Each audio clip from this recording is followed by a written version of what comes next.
Hello, this video is going to be about the background and neurobiology of premenstrual dysphoric disorder. So what exactly is premenstrual dysphoric disorder? PMDD is considered a severe mood disorder characterized by cognitive affective symptoms as well as behavioral and physical symptoms that are apparent during the week before menses. PMDD is defined as a depressive disorder in DSM-5 and affects millions of women worldwide. Let's have a quick recap of the menstrual cycle in order to understand a few terms that will be seen throughout this video. So the menstrual cycle consists of 4 phases. The first phase is the menstrual phase, which starts on the first day of a woman's period. The follicular phase follows, which is the preparation for ovulation. FSH, follicle stimulating hormone, stimulates ovaries to produce a mature egg, which produces estrogen. Because of the increase in estrogen, women might experience having increased energy during this phase. The ovulation phase is when the matured egg is released, as well as high levels of estrogen. Boosts in energy and inspiration, as well as increase in sex drive, are seen during this phase. The luteal phase is the end of the menstrual cycle. During this phase, progesterone is released in order to make sure that the uterus continues to build up its lining in case an egg is fertilized. The increase in progesterone will cause stress levels to increase. Women might feel moodier, irritated, or sad during this phase. If the egg is not fertilized, levels of estrogen and progesterone drop, and the lining of the uterus breaks down and the menstrual phase starts up again. Okay, so according to the DSM-5 criteria, in order to be diagnosed with PMDD, women must have at least 5 of the affective or behavioral cognitive symptoms, which we will discuss after this slide. And at least one of the 5 symptoms has to be an affective symptom. These symptoms must be present for most of the time during the last week of the luteal phase and go away within few days of the onset of the menstrual phase. Symptoms must be severe enough to interfere significantly with functioning in the patient's social, occupational, sexual, and/or scholastic life. Symptoms must be relevant to the menstrual cycle and not be the worsening of the symptoms of another disorder, such as major depressive disorder or panic disorder. The criteria mentioned has to be confirmed by a diary or some sort of prospective daily rating during at least 2 consecutive symptomatic menstrual cycles. Some affective symptoms are lability of affect, irritability or anger, which are characterized by the increase of interpersonal conflicts, marked depressed mood, hopelessness or anxiety, tension, or feeling on edge. As mentioned before, in order to be diagnosed with PMDD, women must have at least one of these symptoms. The rest can be behavioral cognitive symptoms, such as loss of interest in usual activities, difficulty concentrating, lack of energy, changes in appetite or food cravings, changes in sleep. This can be hypersomnia or insomnia, feeling overwhelmed or out of control, along with physical symptoms such as breast tenderness or swelling, headache, joint or muscle pain. So, let's talk about the etiology of PMDD. The first is genetic susceptibility. There have been studies that have shown that there is about a 30 to 80% heritability range demonstrated and supported by different family and twin studies. Another piece of evidence that PMDD has to do with genetics is the ESR1 gene, which stands for estrogen receptor alpha gene. ESR1 is important for arousal. If dysfunctional, this gene could be implicated in the somatic as well as the affective and cognitive deficits in PMDD patients. Lastly, there have been studies that have tried to find a connection between serotonin gene polymorphism and PMDD, but research has yet been able to find a connection. Although these studies couldn't find the connection between the two, they have found that the presence of at least one cytosine allele was associated with 2.5 more times of an increased risk of developing PMDD. Progesterone and allopregnanolone. Progesterone, as mentioned in the review of the menstrual cycle, is released to help regulate the lining of the uterus. Allopregnanolone, also known as allo, is the main metabolite for progesterone. Both progesterone and allo are thought to play a role in the etiology of PMDD.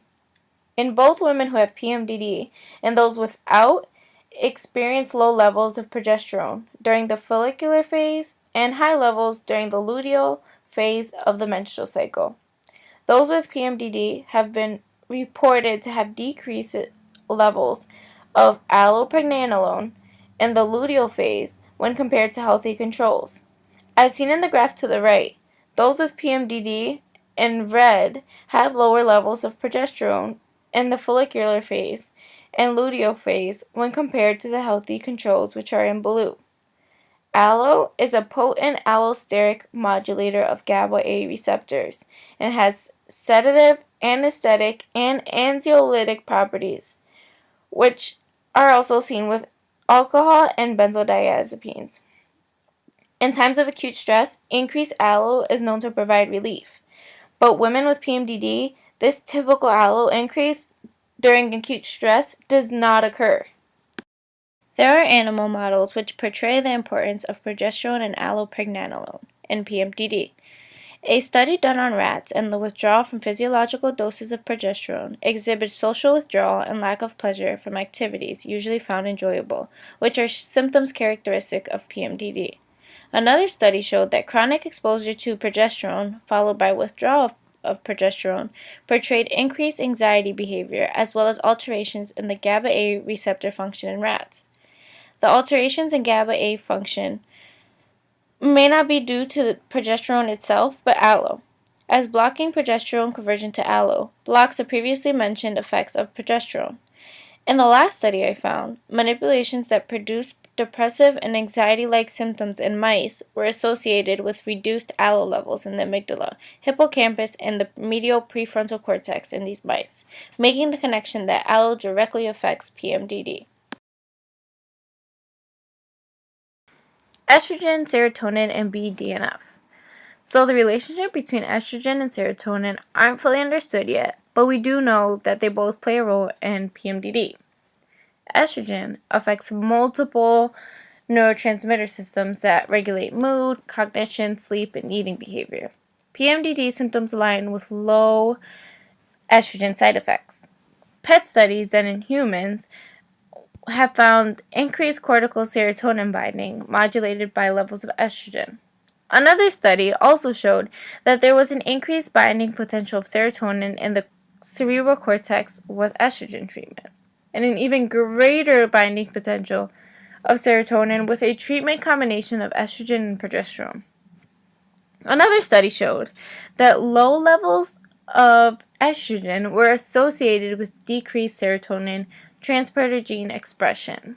As estrogen decreases, levels of monoamine oxidase decreased, which is responsible for breaking down monoamines like serotonin. We know serotonin plays a role in PMDD because SSRIs are used as the first line of treatment for PMDD. BDNF, brain-derived neurotrophic factor, is a neurotransmitter linked to estrogen and thought to be relevant to PMDD. BDNF is critical for neurogenesis and is expressed in brain regions involved in learning and memory. BDNF levels are increased by SSRIs as well as affected by estrogen. Studies have shown that women with PMDD had significantly higher serum BDNF in the luteal phase than in control patients. Also, within those PMDD patients, serum BDNF also was significantly higher in the luteal phase compared to the follicular phase. Stress and the HPA axis. Significant exposure to stress has been associated with PMDD. There is evidence of altered HPA axis function with PMDD patients, as these patients exhibit lower cortisol levels during mental stress and higher baseline cortisol levels during the luteal phase compared to controls. Brain structural and functional differences. Some structural differences in those with PMDD compared to healthy controls are greater gray matter density in the hippocampal cortex and lower gray matter density in the parahippocampal cortex. Functional differences seen as increased amygdala response to negative stimuli during the luteal phase and lower activation of the pregenial anterior cingulate cortex, along with the ventral medial prefrontal cortex across the menstrual cycle. The last piece of evidence I thought was interesting was a study done with bold reactivity. This technique is dependent on blood oxygen levels of the brain. Patients with PMDD had enhanced reactivity to social relevant stimuli as compared to non-social stimuli in the amygdala and insula, but decreased reactivity in the anterior cingulate cortex when compared to controls. Finally, on treatment. As mentioned before, antidepressants, specifically SSRIs, are the first line of treatment for PMDD. There is a use of intermittent dosing and symptom onset therapy. SSRIs have been shown to have a short onset of therapeutic action in PMDD, taking effect within hours to days, contrast to the weeks that are often required for response to SSRIs in major depression. This is likely due to the SSRI's ability to enhance formation of allo within minutes of exposure. This onset makes intermittent dosing of giving medication only during the luteal phase possible. In addition to the pharmacological treatment, psychotherapy is also used in order to help modify cognition and improve coping strategies. And that was the last piece of information I had for you guys. Thank you for watching, and I hope you enjoyed it.